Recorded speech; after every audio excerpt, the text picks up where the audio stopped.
nós amamos vocês, vocês são preciosos, nós amamos muito, muito, muito vocês. Que Deus continue honrando e usando vocês, em nome de Jesus, amém? Se o Senhor está se movendo no teu coração, dê um abraço em alguém que está perto de você, deixe essa chama incendiar também o coração dele. Ah, Deus é bom. Já sentiu o Espírito Santo aí? Ele está no nosso meio. E aí você pode se assentar. Ministério aí, mais uma vez, nós amamos vocês. Enquanto eles estão saindo, menos o Glauber, que já sabe, glórias a Deus. Eu quero expressar minha gratidão a Deus por tudo que Ele tem feito. Deus tem sido bom, amém? Que bom estarmos na casa do Senhor. Como nos faz bem estar nesse lugar. Eu tenho certeza que cada um de nós sairemos daqui tão diferentes, tão mudados da maneira como nós entramos, porque Ele se faz presente aqui. E onde Ele está, tudo é mudado, tudo é diferente.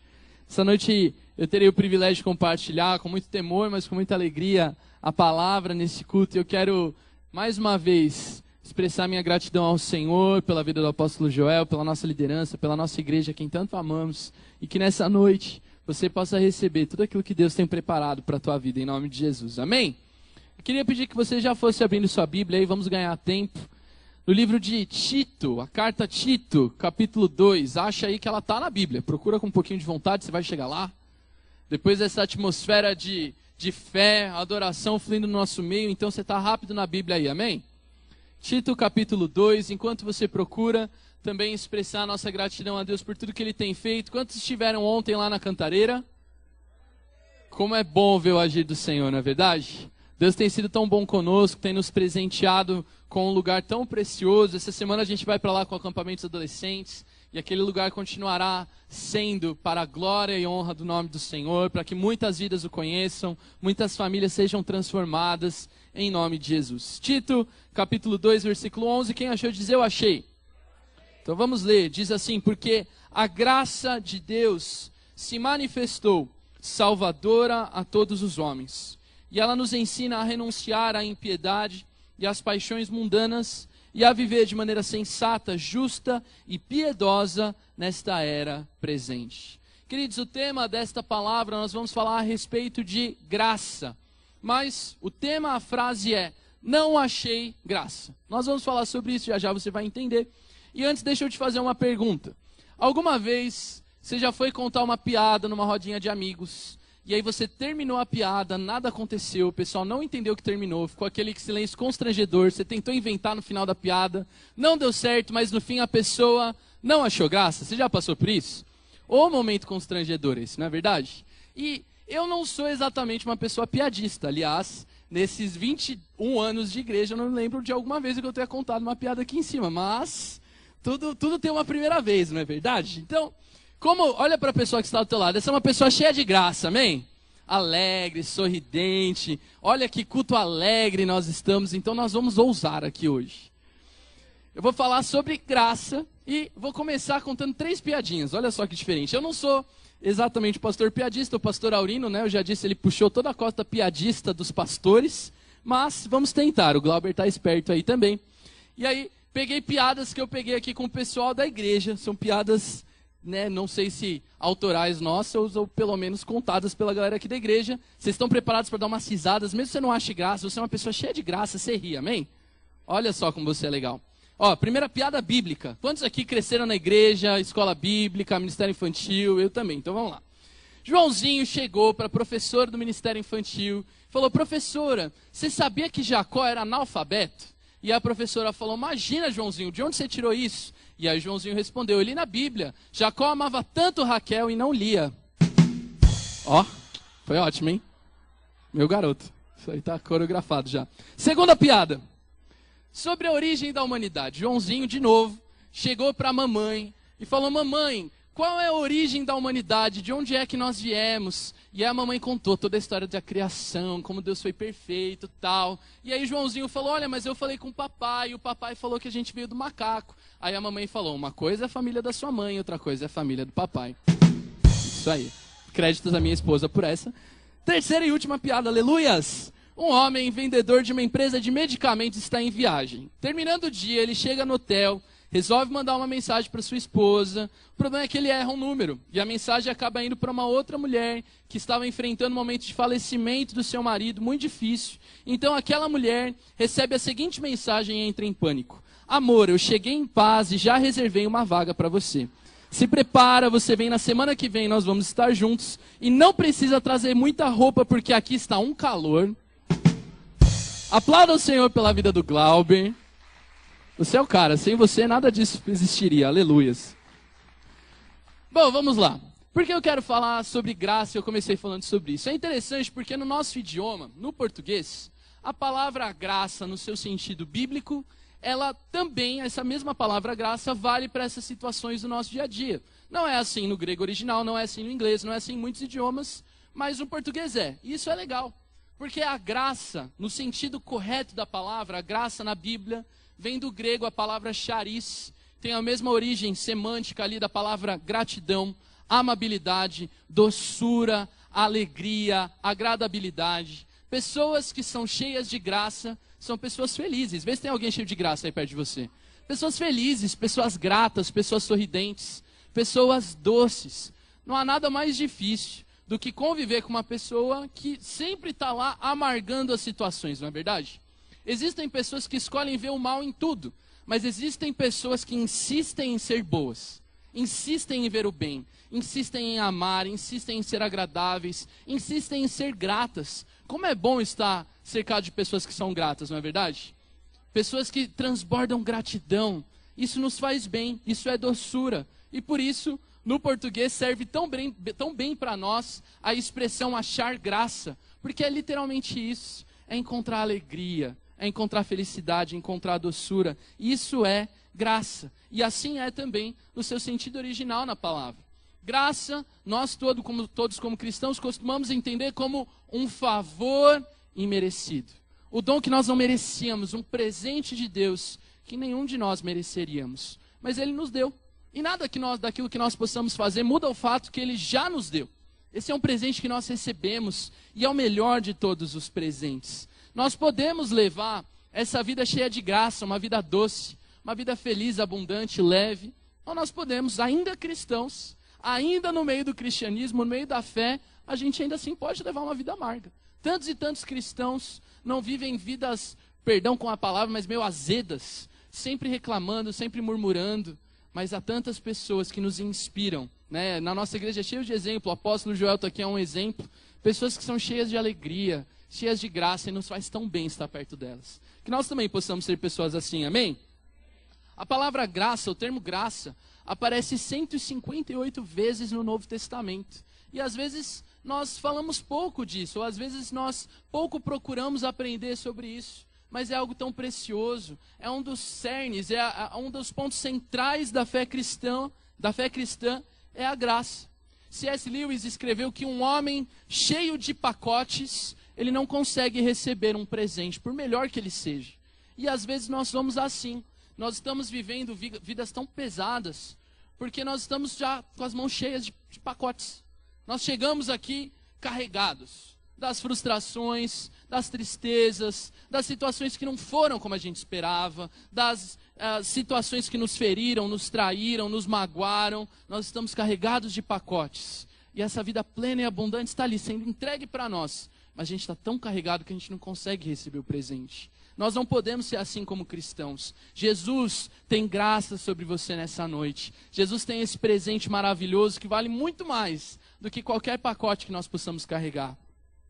A graça nós podemos entender na Bíblia em duas formas. A graça comum que está e continua sendo distribuída a todos nós. Salmo 145 diz que o Senhor é bom para todos e a sua compaixão alcança todas as criaturas.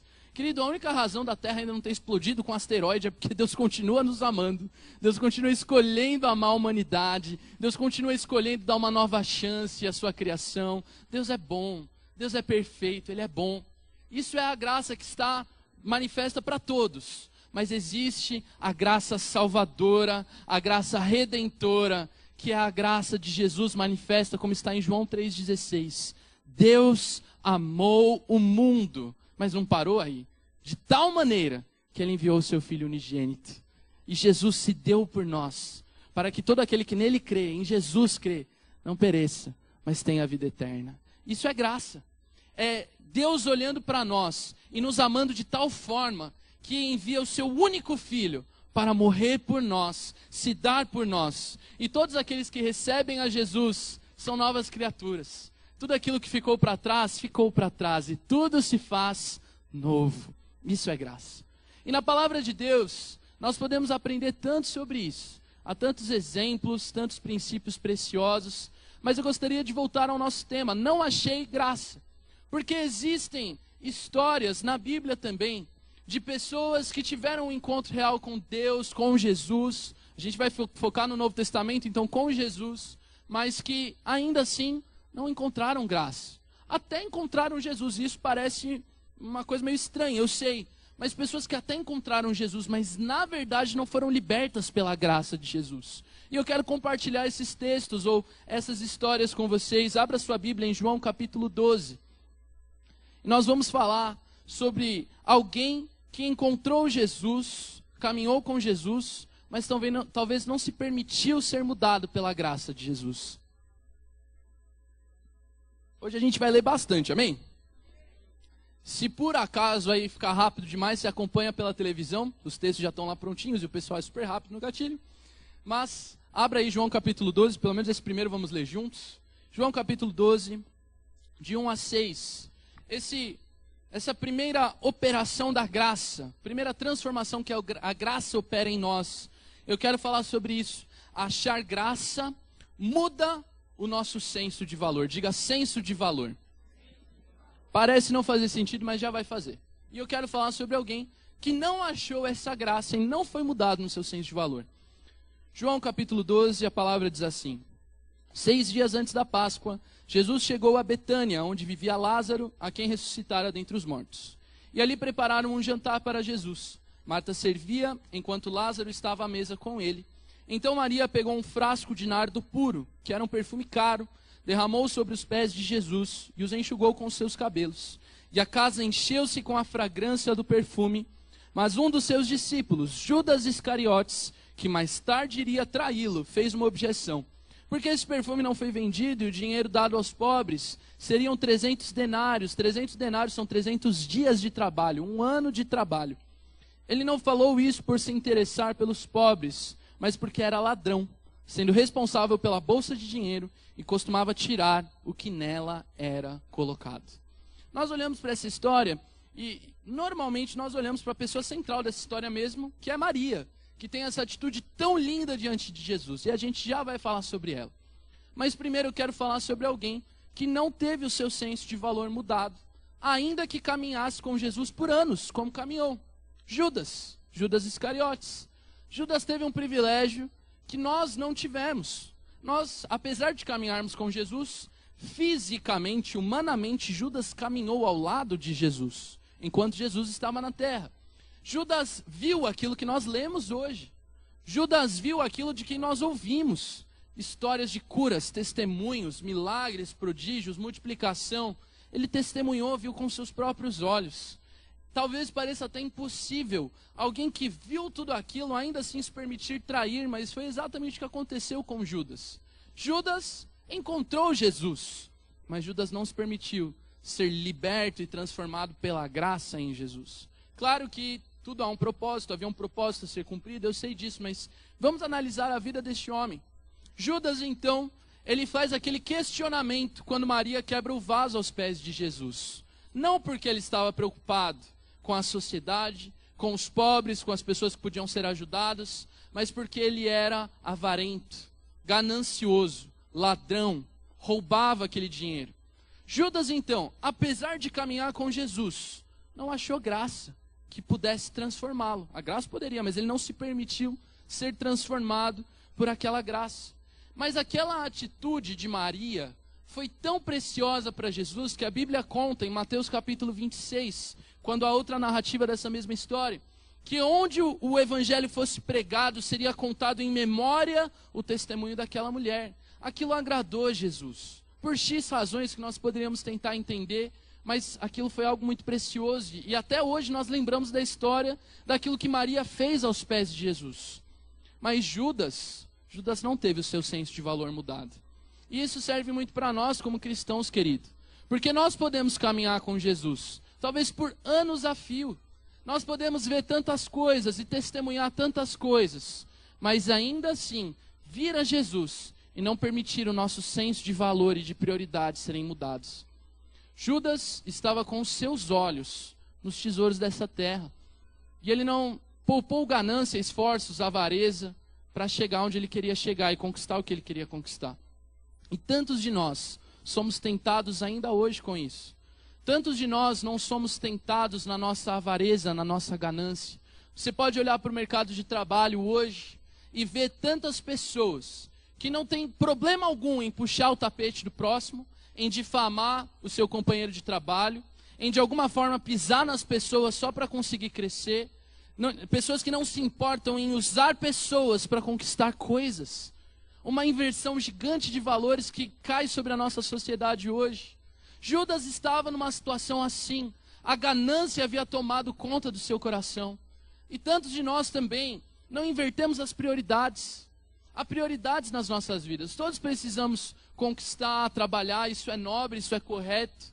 Mas tantas famílias estão se tornando disfuncionais. Casamentos estão se perdendo, filhos estão se perdendo, porque só se olha para o dinheiro, só se olha para o trabalho, não há tempo para nada. A família não tem tempo de orar junto, não tem uma viagem em família, um tempo de qualidade, uma tarde para se conversar com os filhos. Não há tempo em família, mas tempo para ganhar dinheiro, tempo para conquistar, tempo para crescer. A ganância vai brilhando aos olhos, e antes que nós percebamos, as prioridades estão invertidas. Mateus 6,33 diz: buscar em primeiro lugar o reino de Deus e a sua justiça, e as demais coisas serão acrescentadas. Mas tantas vezes as demais coisas brilham aos nossos olhos, e as demais coisas, e o reino de Deus entra em segundo lugar.